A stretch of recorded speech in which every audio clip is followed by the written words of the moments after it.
May 20th, 1999, the air was filled with gas and there was a spark, and the spark caused an explosion. And my 71 Hemicuda was in the fire and it was destroyed. The paint cans were exploding in the air, and it was just a big ball of fire. I crawled out the door that had blown off the building. I was fortunate to get out of the structure, but dealing with it afterwards has been a very difficult thing.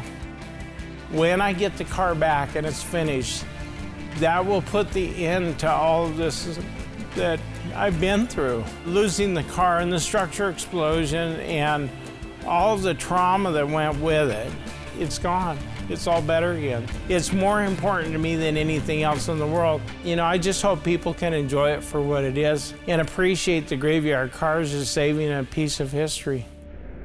They're coming to get you, Barbara. Buried deep in the Pacific Northwest, one team in Springfield, Oregon, takes on the impossible, finding dead Mopar muscle and bringing it back from the grave.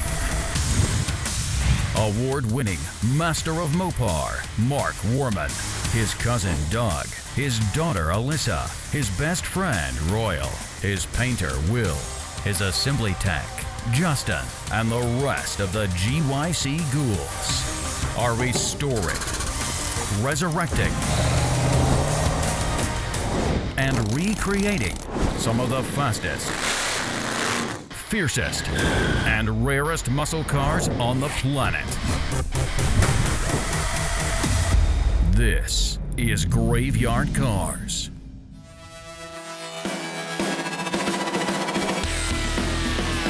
As a lot of you guys remember, a few years ago we took on the 1971 Cuda that we've dubbed the Phoenix Cuda. This was and is the worst condition car we've ever done at Graveyard Cars, topping our Phantom Cuda. Our 71 Phoenix Cuda burned to the ground, nothing left. Our Phantom Cuda, everything that was there, it was never burned, it was wrecked. Everything that we started with fit in a 4x8 trailer. We put that car back together again, against the odds. In fact, it was the car that started Graveyard Cars because people thought, well, they're going to rebody it. We wanted to document it. It needed a lot of sheet metal, no problem. AMD Installation Center, actually, Craig helped us out if you remember that. That car was revealed to the world. That was one of our biggest reveals in Graveyard Cars history, that we brought this car from absolutely dead back to life again. Now, the Phantom Cuda went to Switzerland, and the gentleman that bought it is the same gentleman that bought our 1970 Cuda 340, real loaded car, rear window louver, rear spoiler. Also the one that got sabotaged by some person that we will not name, poured sand down it and ruined the engine. So the real question is, who had access to the engine? Who had something to gain by it failing? Who had the motivation to sabotage it? I don't know now, but I will know. I promise I will know. Anyway, when the Phantom Cuda showed up in Switzerland, he already had the other 70 Cuda, he took a video of it. Hi Mark, this is Danny from Switzerland. Guess what?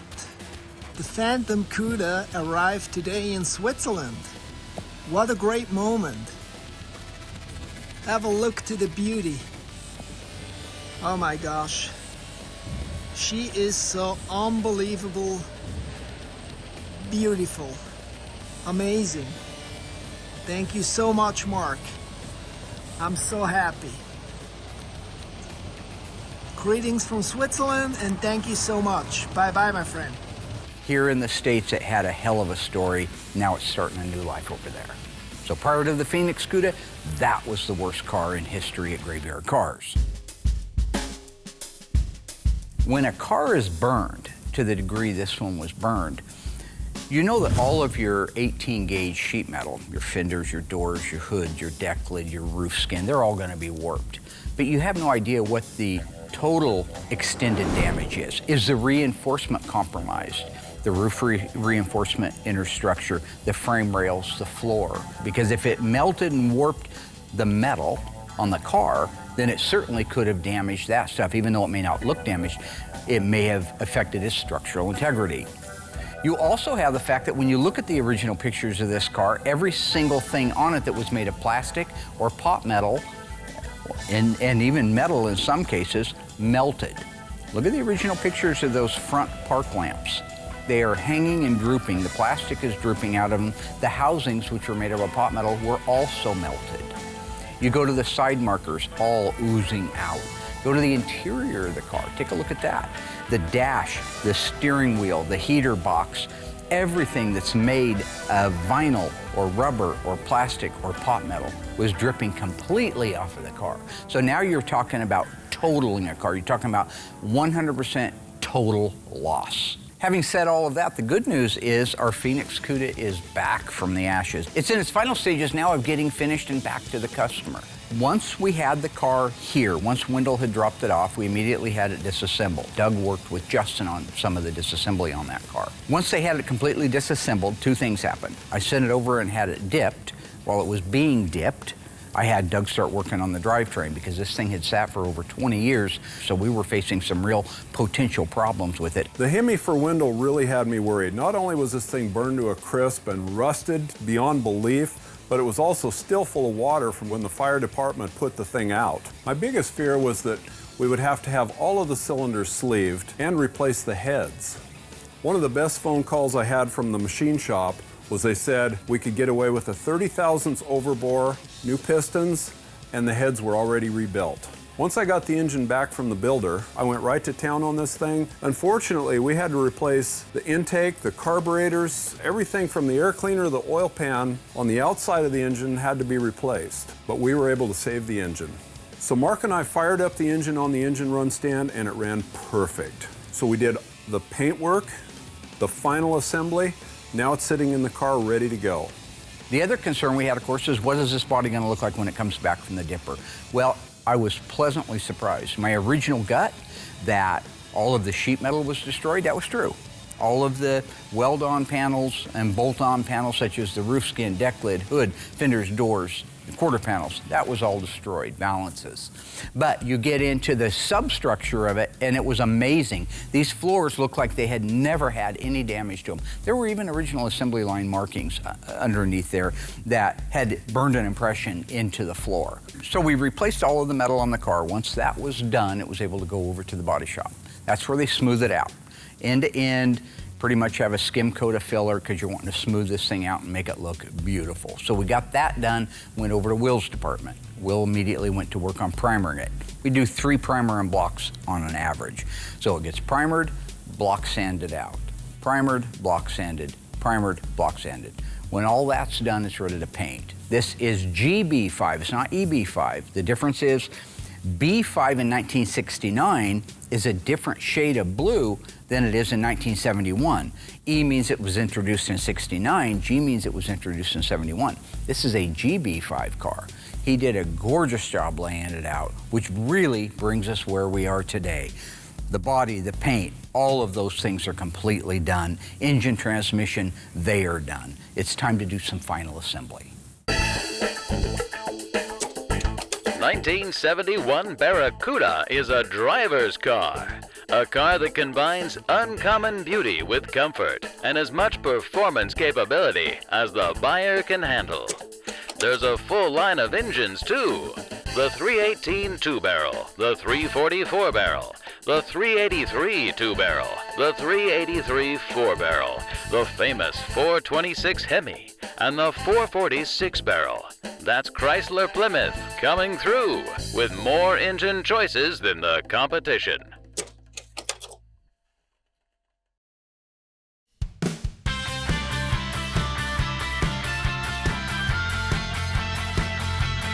Now, because this car is getting close to the finish line, and I have mentioned that I really like to be involved in certain steps of it, not because I don't trust my guys, but because I want my hands, my DNA, I want my experience to be on that car. So I wanted to work with Justin on some of the final assembly stuff, which was like the heater box, getting it installed, the dash assembly, the steering column. Under the hood, there's a half a dozen things that need to be put together on it. Just being able to work with him so when Wendell says, hey, what all did you do? I can at least say I did something on it instead of just took all the credit for it, which I don't mind doing, just for the record. This is the heater box for our 1971 Plymouth Hemicuda. I put these cars together all day long, so I don't stop and think about how cool some of these features were in the cars back in the day. Even just the vents and the heater controls were pretty cool features. These are our vent knobs. They're just a little pull lever. pull this lever, you can see all this move over here. So those are just our fresh air vents. This lever right here, this is gonna be our temperature lever. So this just rocks back and forth and controls how much heat and air is flowing through. This lever over here, this is going to be the defrost lever. Our defrost cable and our heater control cable is all mounted to the dash, so those will get connected to this once the dash starts getting rocked up into place. All right, so you're gonna feed it through. I'll grab it Yep. on the back side with the, put the nuts on.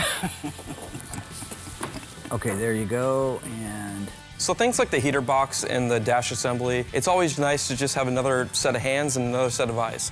It's really cool that Mark can take some time out of his day and be a part of some of these builds. How's that? yeah, good. I got one nut going on right now. Boy, it's nice when they go together like that. Oh, yeah. It's awesome. Okay, tightening then? Yeah, go ahead. Now that the heater box is in place, we can install the dash. And again, this is a nice operation to have somebody help you with. I bet you he's gonna be happy seeing this in his car. Oh, I think he's gonna be thrilled.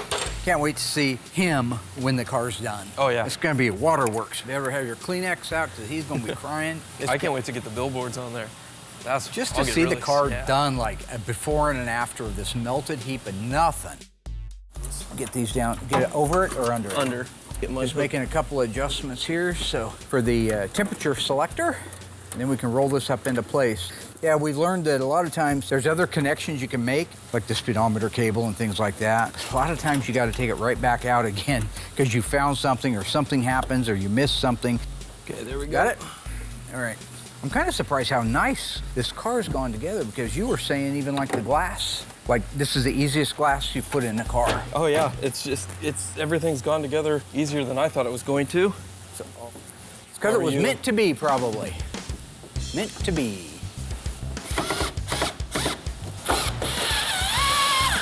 Got it.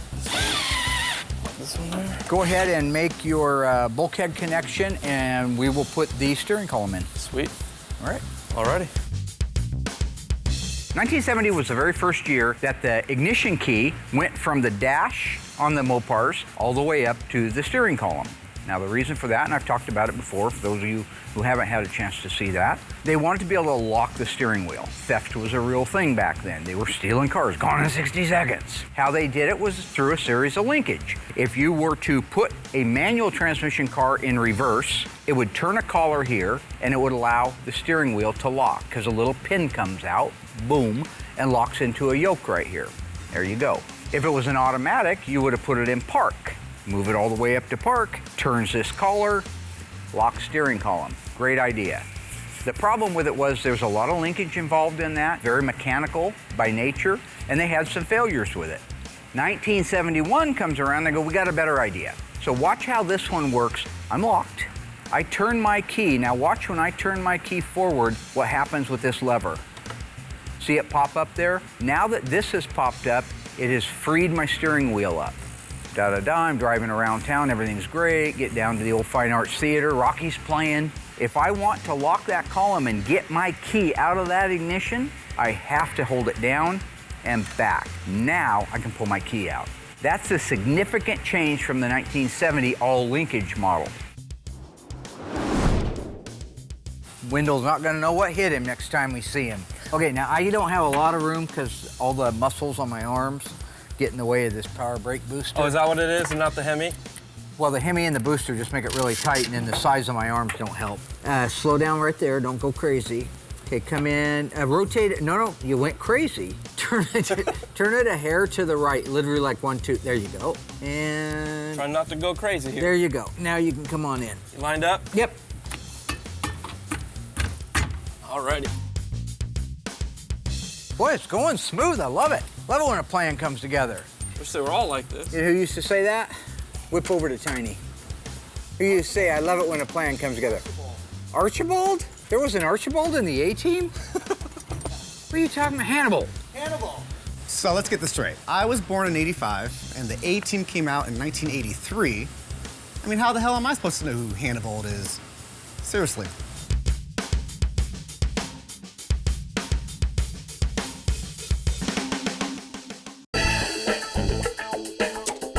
The Hood with the twin scoops is standard on Cuda. The shaker is standard with the Hemi, and this year it's optional with any Cuda model. Those hood locking pins are standard on Cuda models and optional on any other Barracudas.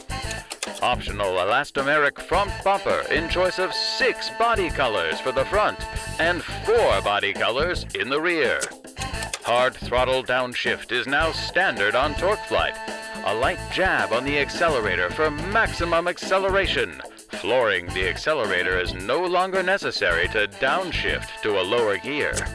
Naturally, there's air conditioning, power steering, power brakes, and power windows for total luxury in a sporty car.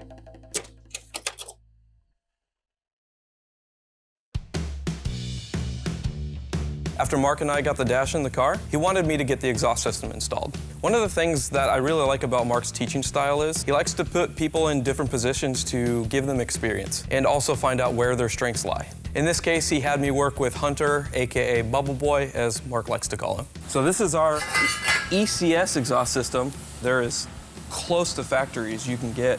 You know, when it comes down to the bends, all the kinks, if you see these flat spots right here, here's something really cool. It was only a few years ago when Mark was teaching me the correctness of these ECS exhaust systems. How every mark, bend, and weld were intentionally done to replicate the factory OE systems. So now here I am teaching the new guy the same thing. Sounds good. You want to grab one in? Yeah. Get the other?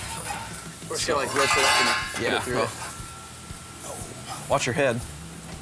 That should be good enough.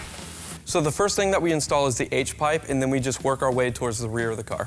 I'm gonna get this side so it doesn't want to walk away on us. That is awkward. Yeah. All right, the next things we can get on are the resonators. Even their spot welds they got on here. They got the date codes, 196th day of 1970. So another cool thing that they have is, you know, they got the Pentastar. Yeah. So you've known Will for quite a while now, huh? Yeah, I've been friends with Brody since 4th grade. Oh, geez. Yeah. And so I didn't really know his dad too much until like high school. Okay. Like junior year, I got pretty close. Yeah. And then we've just been like family ever since. There you go. You got any good, fun, embarrassing stories about him? No, he dresses up as Santa every year. Oh, he loves that. To give some gifts for his kids. Yeah. Yeah, my dad dressed up as Santa every year for Christmas, so I have to keep that tradition alive. Time for Santa? After we install the resonators and get them hung into place, we move on to the mufflers. In the case of this system, the mufflers and the over axle pipes were welded together from the factory, and that's how ECS does it too. When I first started here, Mark had me working alongside Doug for a little while. We're tearing cars apart. Oh yeah. There's no better way to learn putting together a car than just taking it apart first. These all go in as one unit, so you have to be really careful to not scratch anything like the axle or the shocks when you're installing these. All right, so what we'll do is slide your hanger in there.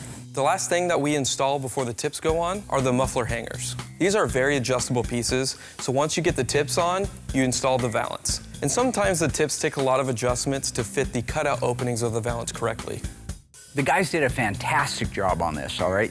I watched through the footage. I listened to Justin as he was teaching Bubble Boy what had to be done, what didn't have to be done, what the clamps are like, all this stuff. But when you stand back and you look at the bottom of that car from one end to the other, you think it's 1971 again. That car was built in May of 1971. It feels like May of 1971 when you look at that beautiful, amazing looking OEM finish and that OEM appearance. But overall, fantastic job.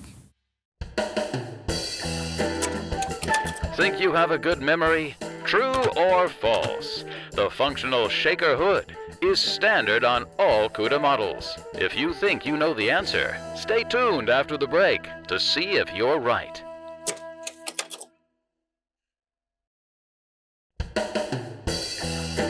Ready to see how dumb you really are? True or false? The functional shaker hood is standard on all Cuda models. If you guessed false, congratulations, you are right.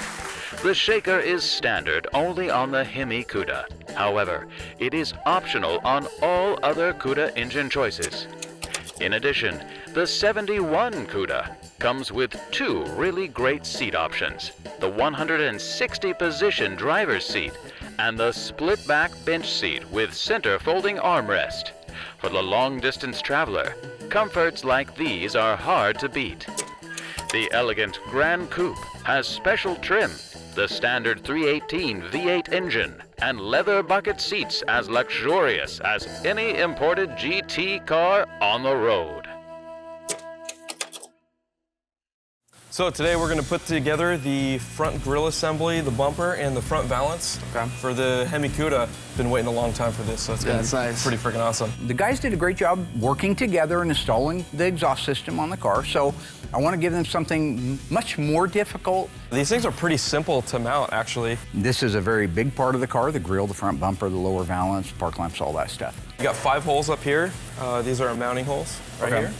There's 3 tabs on the bottom that they mount onto. With the tops, we're gonna mount right here in the center. We got this one. 2 over here also. Yeah, and then 1 on the side. Gotcha. Like a 70, the grill would be mounting like right through here. Oh, really? So yeah, they don't do that. Then we got the bottom tab down here. Gotcha. And then our center tab. Okay. And then the grill's in. All right, let's just lift it up in there. Just watch the side of that fender. The tab on the bottom, make sure it pulls down below that mounting bracket. It helps just kind of guide it in there a little bit better. Okay.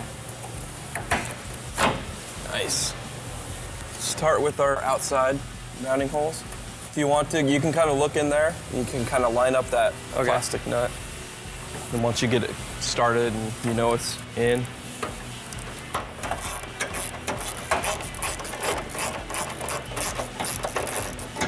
and since it is plastic, you don't want to just go crazy tight. Yeah, don't just go like super snag tight. It. Okay, I gotcha. Yeah, make it just snug. nice and snug, where you know it's not going to come off. It's a little bit harder to see these ones. Just a little bit. I like butter. So this is your first Cuda, right? Yeah, that's actually not like rusted. You're not tearing it apart this time. You're actually putting it together. Yeah, it's nice. I remember when Doug and I tore this car apart. One of the first things that we took off on this car was the grille. Actually, most of it was melted on the front valance. Oh boy, this poor car. Justin and I worked on disassembly of this car back in the day. Absolutely everything was either rusted or melted. All the fasteners were covered with melted plastic. We had a time getting this car apart. When we finally got it all apart, it looked like a pile of parts. It looked like a bunch of briskets. So let's get this bumper up in there. All right. Just get the frame rails on the inside of this. Gotcha. Mark has shown me this early on and it works great. You put the rearmost bumper bolts in first and then you leave them loose. Then all you have to do is roll the bumper up and then put the front bolts in.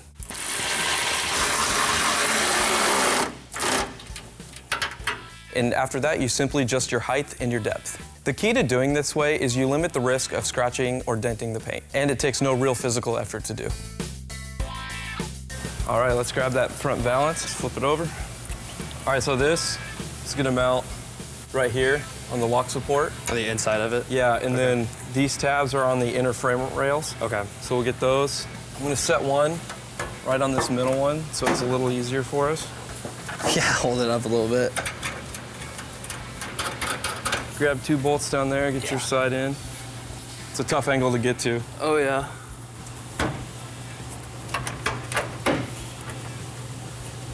Okay, if you can you push on that Your for way me? or just... yeah, my way. Just gotta close that gap.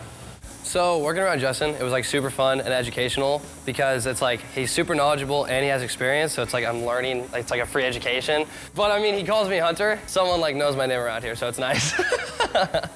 So they call me Bubble Boy, they call me Vinny Barbarino, and pretty much anything else in the world but Hunter. All right, there we go. Nice. Now we can get the inner frame rail ones. So you just kind of push it up against it, or? These things like to sag down in the middle, so just push up. Gotcha. See if it lines up. There we go. On the front valance, there are some adjustments, but not a lot. The fenders are flexible. They will come in to meet the valance or out if necessary. The vertical lock support establishes your side-to-side and your depth of the valance. Once that is set, you can just adjust and tighten so everything fits its best. And then you got one more? Yeah. Last one, it's hard to see. Oh, it goes down there? Yep. Oh, geez, yeah, you can't even see that. There we go. Nice. Now, just make sure we got everything where it needs to be. So I always tighten down that front one first, just make sure it's flush. Okay. See if I can get on there. Yeah, good luck. Yep.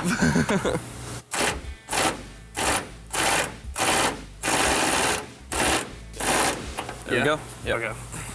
There we go, that flows good. Now, tighten up that bottom one. All right, so now these gaps right here, we can adjust with those frame rail bolts right there. Okay, let me try to make. There we go.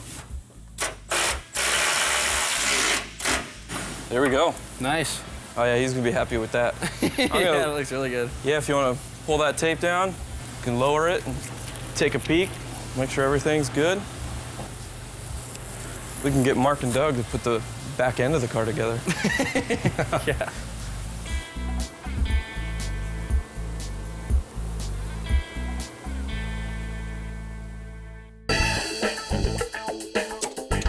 Let's stack Mom's Mustang up against the badass Barracuda and see what mistakes Ford has made. Here's Mom's Mustang front-end treatment. Nothing particularly new. Single headlights, see-through honeycomb grille, relatively narrow bumper.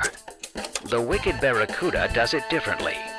Dual headlights, all-new grille with 6 scoop-style openings that peak towards the center. Deeper, heftier bumper protection. The premium fuel performance engines each offer 3 choices, but Mom's Mustang hasn't come close to matching the Barracuda's 446 barrel or the unbeatable Hemi. Comparing transmissions. Barracuda's console-mounted torque flight has the slapstick with gate check that lets you speed shift through the gears.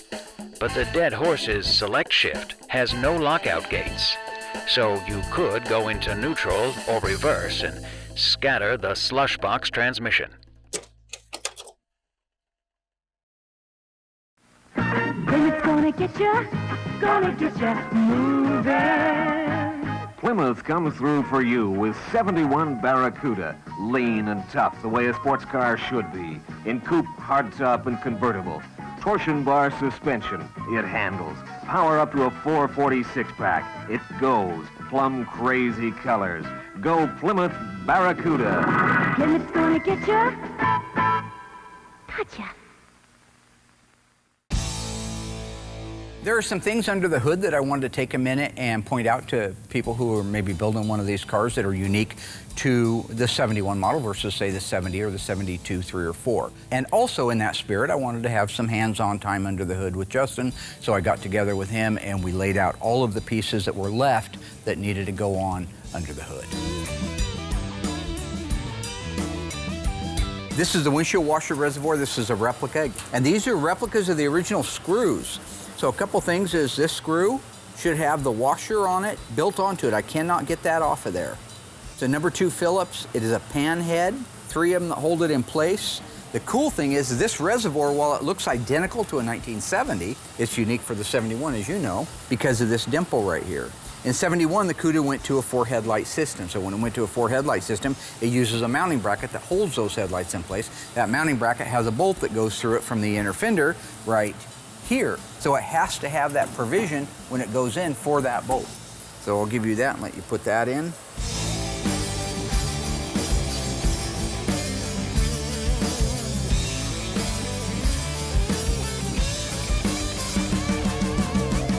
Okay, we're gonna put the radiator in next. The way these things sandwich together is the shroud has to go in and loop around the fan, set off to the back side of it, so then we can lower the radiator down into the core support area. Then we'll bring the fan shroud forward and bolt it into place.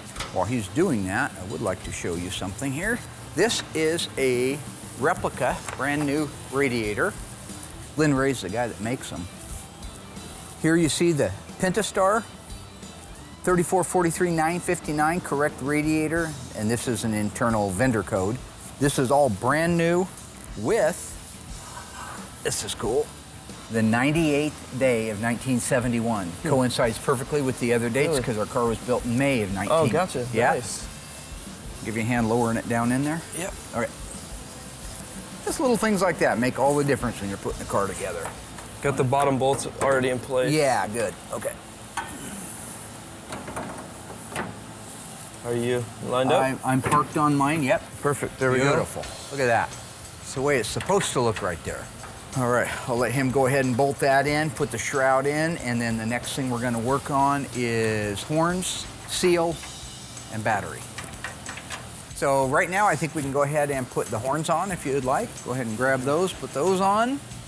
And after that, we'll put the seal on. Well, let's see. So this is a replica, a nice replica of the seal that seals from the hood up here down to the core support, right there. And then these little clips push through from the back sides, like that. So when it's all in place, it goes on upside down and backwards, kind of like that right there. This one goes through from the front. You know, it's easy when you're building one of these cars out, especially if you're at home and you don't have 100 cars in the graveyard to go look at or years of experience that you could overlook. So for example, like either the cowl to hood seal back at the cowl where the hidden body numbers are, or the radiator support to the hood seal. Having it there, making sure it's the right part, very, very important. Making sure the clips are accurate.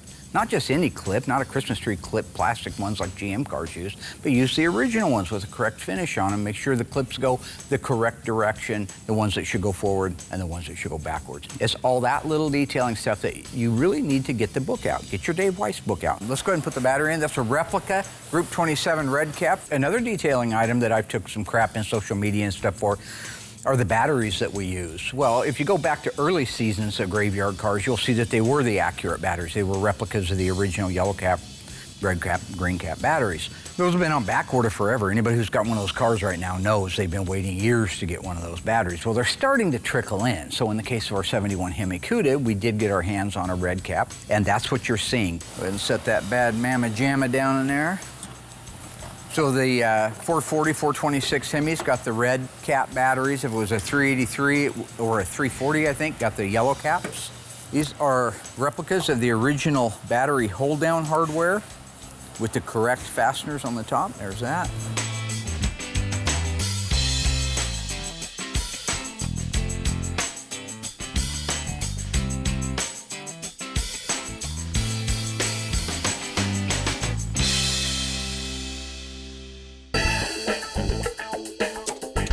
Barracuda and Cuda hardtops offer this optional, no extra cost bench seat with bucket backs.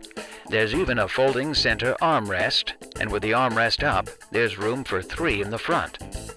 Mom's Mustang has no such option and only offers bucket seats. But for $76 extra, you can get this molded plastic center console. The top doubles as an armrest, but the result is still a 2-passenger seat with a permanent obstruction in the middle. And you're still driving Mom's car. Mustang is trying to kill you with this optional instrument panel. Standard on Bosch 351 with gauges replacing warning lights for oil, amp, and engine temperature. Yet these gauges are set way over to the right. A driver has to look away from the road and then lean over to read them. The sporty Barracuda's optional rally instrument panel has complete instrumentation, including tachometer, trip odometer, 150 mile/hour speedometer, and rally clock with sweep second hand, and yet keeps everything in front of the driver, so his attention isn't drawn from the road. Barracuda will let you live longer.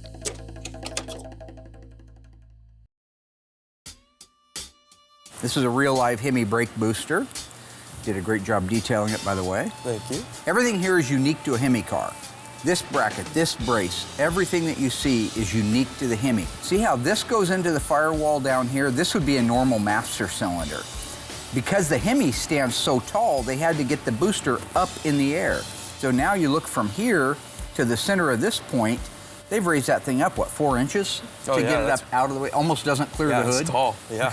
Yeah, he was telling me it almost didn't clear the hood. Special impression in the hood just so that you could close it. But well, I bet that impression's on all of them, though. It wouldn't be unique to a Hemi car. Okay.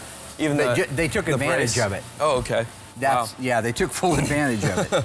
Now, if you take a look at these Hemi cars, especially your E-bodies, look at how close, even after they raised up the power brake booster all that ways, look at that valve cover, the gap between the valve cover and the power brake booster. Imagine if that booster was down another 3 or 4 inches. You wouldn't even get the engine in it, number one. You certainly wouldn't get the valve cover off. I've taken those valve covers off in the cars, and even with the relocated booster, it is difficult. That engine is wide. They call it an elephant for a reason. All of these keepers right here, these are new reproduction keepers. They're the outer nut that hold these wire brackets in place.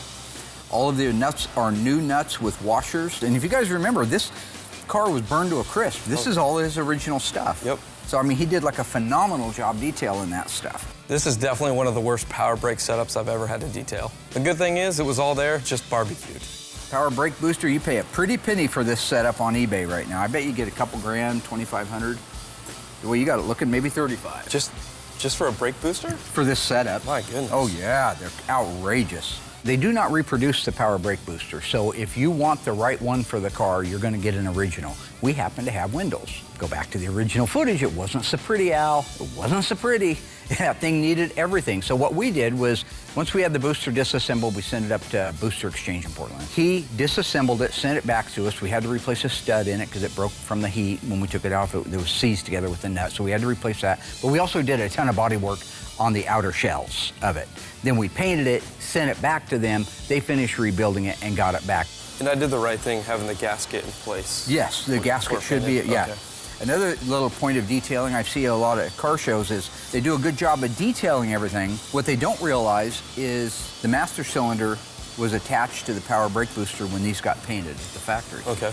Just one little quick note is that foam gasket that should be in there between the master cylinder and the power brake booster, that whole unit, the booster and the master cylinder, were painted as one unit.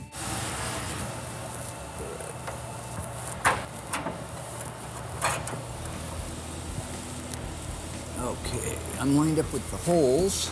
Yeah, you might have to get a couple love taps this way. You want it back? You want it all the way in now, though? Yeah, yeah, that works. Okay, perfect. Yep, great. So the lines that we're using right now, these are inline tube brake lines. So all of our brake lines, we don't talk about it too much because it's more the boring end of things. I mean, brake line, right? But it's very important when you're putting these in that they go where they're supposed to go, that the bends are where they're supposed to be. You open them up, you unfold it at certain bending points. When you unfold it at those bending points, you need to make sure that the trajectory of everything is right. So in this case, the brake lines that go up to the master cylinder, they literally, when Justin and I set that in place, he had the lines already there. All I did was roll them, like 1 inch, and they literally fell right in the spot that they're supposed to fall.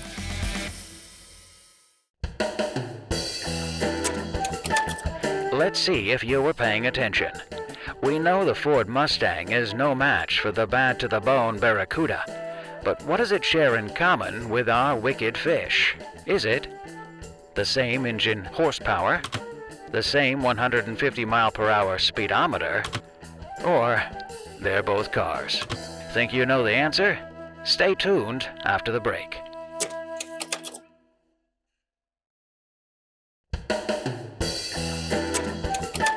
Welcome back. Have you thought about what the Ford Mustang has in common with the '71 Barracuda? The answer is, they are both cars. That's right. The Mustang is a poor attempt at a modern-day muscle car. It has a tiny engine that doesn't produce horsepower, and the instrumentation will cause you to crash and spend the rest of your life driving a van with a ramp that you steer with your teeth. Plymouth makes it. In addition, Barracuda's brake linings are bonded. Mustangs are riveted, which won't matter since you'll likely be dead trying to read the oil pressure gauge. Sorry. Bonded linings last longer. Mustang's linings wear down to expose rivet heads. The brake drums can be scored and will require refinishing. Car versus car. Barracuda starts lower on price and maintains a price advantage model by model. And you will get more with a Barracuda.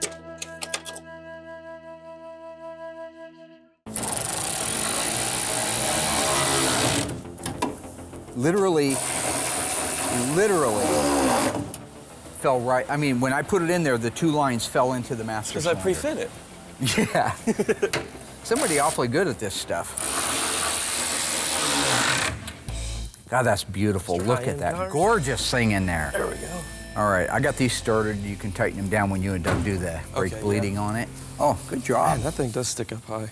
It thing's up there a mile. I mean, that's almost as tall as the cowl. Yeah, but it's got to clear it. And even at that, you got about, what, an inch. You got just enough room to get that valve cover off without taking the power brake booster off. Oh. You know, to Justin's point here on how tight that is, if you look at the power brake booster where it sits in space, and you close that hood down, in fact, I took a GoPro and I did this, you can see that there's no room in there.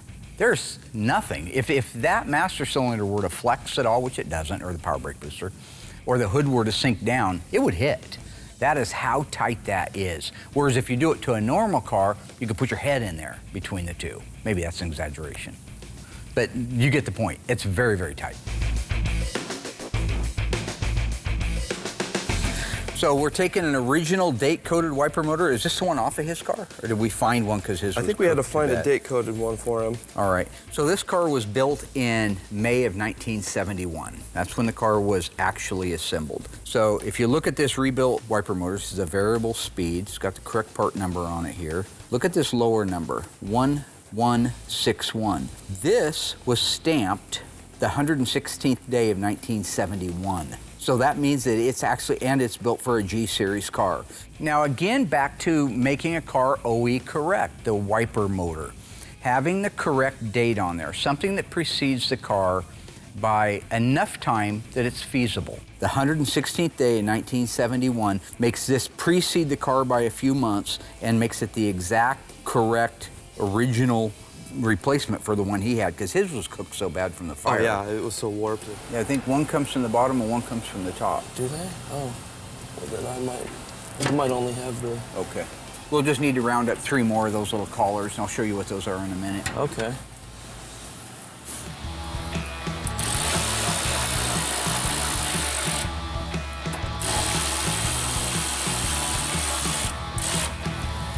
Something to show you here is he's going to put the ballast resistor on. These are replicas. They have the gold cadmium redone on them.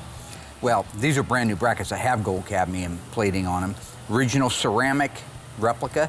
This is identical to the one that would be on the car originally. Most importantly, anytime you're putting your firewall hang-on stuff like starter relay, ballast resistors, voltage regulators, see this little bolt has a zinc finish to it, and there's a little fisherman's anchor right there. It has to have that on it to be an original firewall or inner fender attaching screw. I know that some of you tune out when we start going into that nerdery stuff, but the fact is when it comes to these cars and the level you want to do them at, it's very detail oriented, and these are the little details. The devil's in the details, Mom used to say that. Never understood what that meant. As an adult, I believe I'm starting to figure it out, because remember, who's really detail oriented is Tony. And I've always made the suggestion that he's the devil. If you look at one of the original Demon logos, it's Tony's face. So